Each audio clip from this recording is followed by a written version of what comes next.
For those of y'all who don't know me,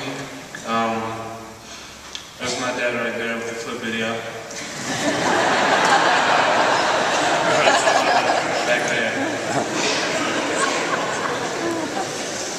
I'll warn y'all in advance, you're not going to be the Methodist to KW today.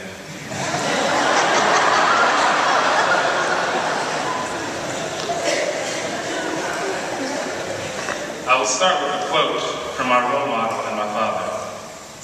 In a thunderstorm, a man will run to the tree, not the fence, for safety and shelter. Now, although science has proven this to be the last thing that one should do, in a spiritual sense, I found the statement very profound.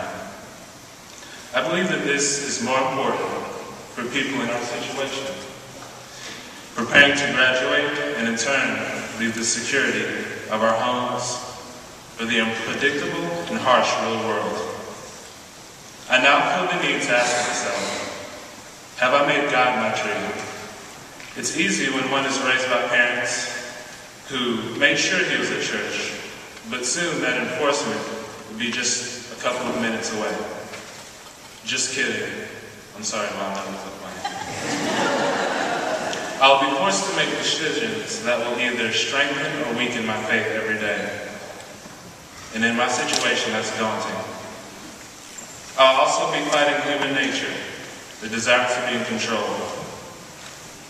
We as a people are too preoccupied with being in control, but there are constant reminders that God, not man, is in control. And from Proverbs, I'll read a little something that matches that. The king's heart is a stream of water in the hand of the Lord. He turns it wherever he will. Am I and are we, as a people, ready to trust God to make our decisions, and to make our important decisions and be our tree in security? Now, don't get me wrong. I do not believe our relationship with God should be one of total dependence. That is, one where we sit back and wait for God to do everything. But I believe God serves as an advocate and guidance for when we, sinners, make the poor decisions that we are inclined to make. Too often I see Christians who believe their faith should include sitting back and waiting for a miracle, and overlooking the fact that they are not taking the necessary steps for that miracle to occur. Though not popular, I would like to believe our relationship with Christ is that of an unbalanced interdependence. We try and make good decisions and follow Christ, but things beyond our control we let God handle, the one who is ultimately in control. Only when one does this will he or she be secure in Christ.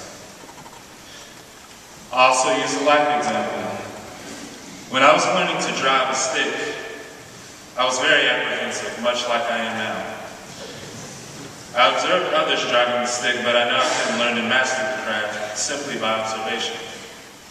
During my first week, I drove with my dad in the car, and every time I stalled out or screeched out, he would be there to give me instructions, and might I add, he did a very good job of quelling his anxiety over the damage I was doing. Eventually, I mastered the art of the stick, at least well enough for the car not to shut off.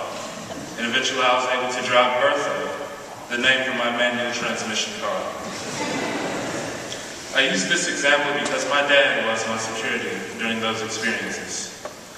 I knew that as long as he was in the car, only a limited amount of damage could be done. The importance of security is all around us. In the Middle East, at the root of the turmoil is insecurity. For decades, tyrannous leaders like Gaddafi and Mubarak relied on fear and military force for their security. But now the people do not fear. They want democracy. And in many cases, the leader's own military has turned against them, leading to these uprisings and revolution. Security is imperative to Christians, and our confidence should be placed in Christ to be our security. I will close with a lyric from a song I sang as a member of Allstate and as a member of this youth choir. I know Talia will enjoy this. O Lord of earth and sky and sea, your hand is reaching out to me. I know that you have heard my plea. I am secure.